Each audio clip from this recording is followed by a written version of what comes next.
Poland Daily Business Edition. Tonight our guest is Paweł Rakowski, correspondent of Poland Daily of Middle East. Sir, welcome Bonjour. to the show. And this is again a hot topic. This is again something that's going on in Syria. There is a confrontation between Turkish forces and Syrian and Russian forces. And Iranian. And Hezbollah and Iraqi all those militia. countries are close friends of Vladimir Putin. How could they fight each other? Oh, well,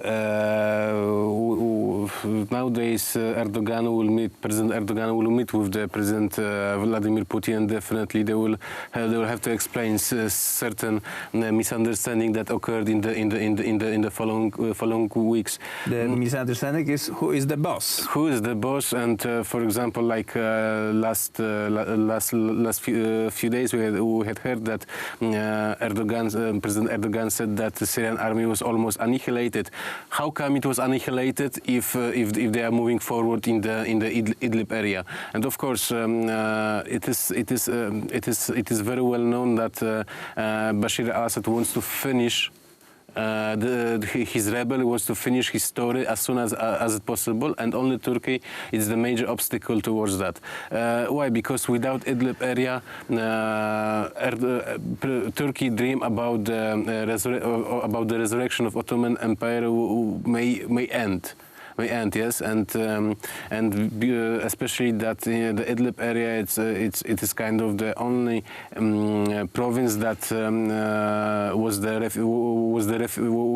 refugee for the domestic refugees, no matter were the Democrats or Islamists.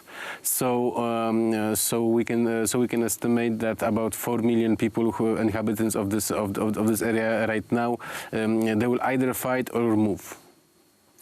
From Idlib. And why Turkey entered this area, first of all?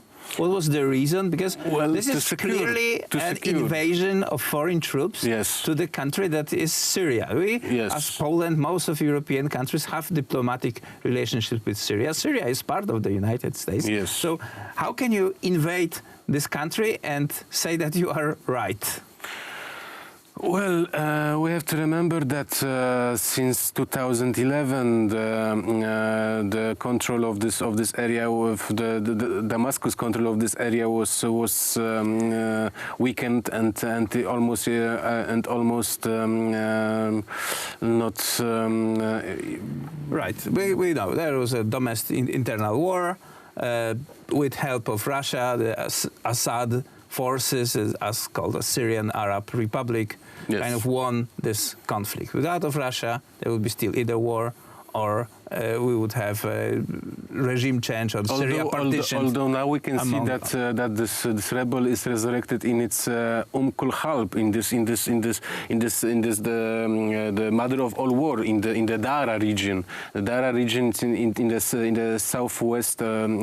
southeast of Syria. It's an ancient town which enters the Arabian desert. Right, but let us focus on Turkey, because this is a key member of NATO. This is the second biggest largest army, best equipment, up-to-date systems, soldiers trained along the best possible scenarios. And how do they do against the Syrian army and Russians?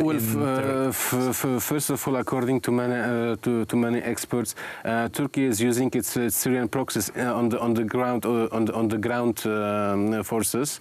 It's mostly covering with the air cover, with the drones, with the aircraft, and with the special forces. On the other hand, we have Syrians who. Or it's believed to be Syrians, because many believe that the Syrian army is mostly now the Iranian officers dressed as the Syrians with the Arab peasants taken from wherever they can, including Shia from the Iraq or from even Lebanon. But from the recent reports, we can say that on the Syrian side, Hezbollah has it's in the Idlib as well. So this may be kind of the reason why the Syrian forces are moving, are pushing away post-Caliphate, post-Islamic, post-democratic rebels who probably they don't know even what they are fighting for right now, because there is no even political alternative other than Bashar al-Assad. One sure thing is, if they lay down their weapons, they will be prosecuted for this Islamic state crimes that they have committed. If they will fall into Iranian or Hezbollah hands, definitely yes, because they don't take POWs from the field, and also what's very important, because Bashar al-Assad wants to finish, yes.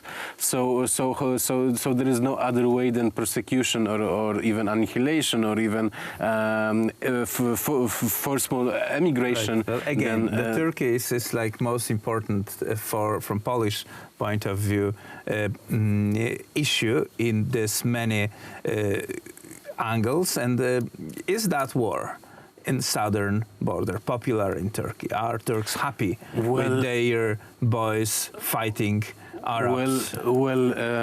It's a matter of Turkish pride. It's a matter of Turkish pride and Turkish nationalism. Of course, they are not fighting for the Idlib to get annexed by the Turkey, but they are fighting for the further vision, for the almost regional status, and this gets some popularity among the Turks as well. Okay, despite the losses, despite the almost 100,000 troops, there are always losses. 100 troops being killed. There are always losses in the political creation of the empires. Yes, and besides, like Turkey army it's estimated about 400 or 500,000 people. So and military service there is obligatory. So yes, they have a lot more officers and soldiers and equipment for spare than this. Of course, and will this have consequences in the status of Turkey within the NATO? Because the Turkey demands solidarity from us. Yeah, but Turkey. How can we provide that? But first of all, Turkey leads to the offensive war. Second, Turkey has now big problem with Greece, especially. Yes, and even in the recent days, they kidnapped 2 Greek border officers. So here is like the bigger question for the NATO, for the future of the NATO, because as well. We don't. Sorry for interruption, but we don't often say that the biggest number of tanks, submarines, rockets, it's in Europe, a part of Turkey, is Greece, who is basically preparing for the war with Turkey. With Turkey, yeah. and the Turkish-Greek confrontation says I think that there are only 2 NATO members who had war between each other. Yes, in the recent history, not even so long. The Cyprus crisis was in the 70s. So still the Cyprus question is not solved. So definitely Turkey was armed from the 1945 because of the Russian threat. Now well-armed Turkey, it's by the United States and by the Western countries, is using its own military power in order to have a bigger to have a kind of the better talk with Russia. It is.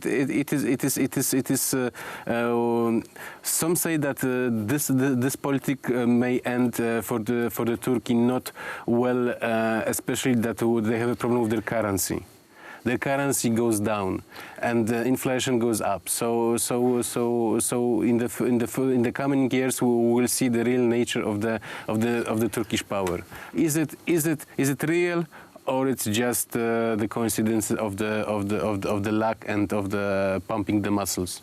We will see this. There's a serious questions whether Europe will buy the Turkish products, for example, because if the country has a bad name, definitely the bad Turkish image. Definitely the Turkish diaspora inside Europe, which is estimated about 12 millions, will buy Turkish products.